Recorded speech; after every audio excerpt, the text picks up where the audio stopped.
Several of you have made note of the fact that I have a new roommate. And just pondering, like, that's kind of an interesting thing to all of a sudden just have a new roommate assigned to you. You know, I had never actually given it much thought, but I guess it is a little different just to have different people that you live with kind of come and go as the bishop desires them to serve. I guess the life of a priest is a bit different.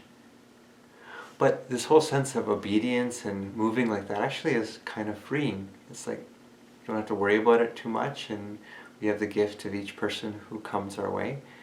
And so yeah, sometimes, ironically enough, obedience brings about freedoms and many blessings that we don't always see right away.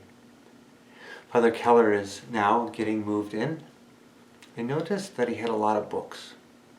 I think he's pretty smart. Perhaps we should even test out this smartness and see what kind of answers he might give to questions that we have. So some of you participated before in making different questions to the blog. So I'm just going to ask you to use that same link to have questions that you can ask Father Keller. They can be all kinds of questions, really hard theological ones. A few of those would be fun. But they can also be like, do you fold your socks? What's your favorite kind of ice cream? Whatever it might be. I'll put that link is in the email as well as in the description on the YouTube video. So please submit questions, and this next week then he'll give you some response. Speaking of clerical things, I also have a special announcement to make. Clerics come in different forms, so to speak. We have deacons, priests, and bishops. And my announcement is that we have a new person from our parish in diaconate formation, meaning that they're training to become a deacon. Like Deacon Paul Schneider is the deacon at our parish.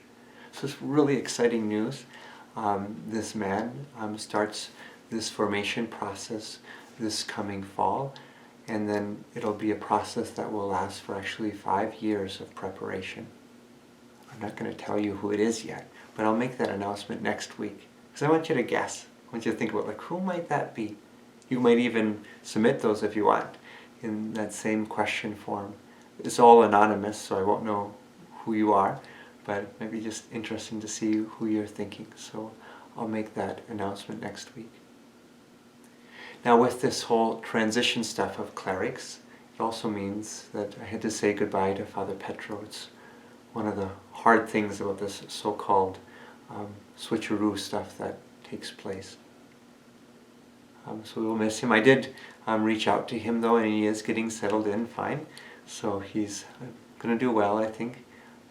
There's many things that we remember about him. One parishioner mentioned how he ended each homily with, "I love you."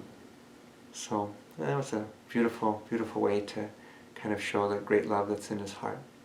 So I thought, it actually represents my heart too. We just Midwesterners don't talk like that so much. So I wanted to end the blog with just telling how much I really do appreciate you as parishioners, that I really am falling in love with you, and I love you, and just delight in being able to serve you now and in the years to come.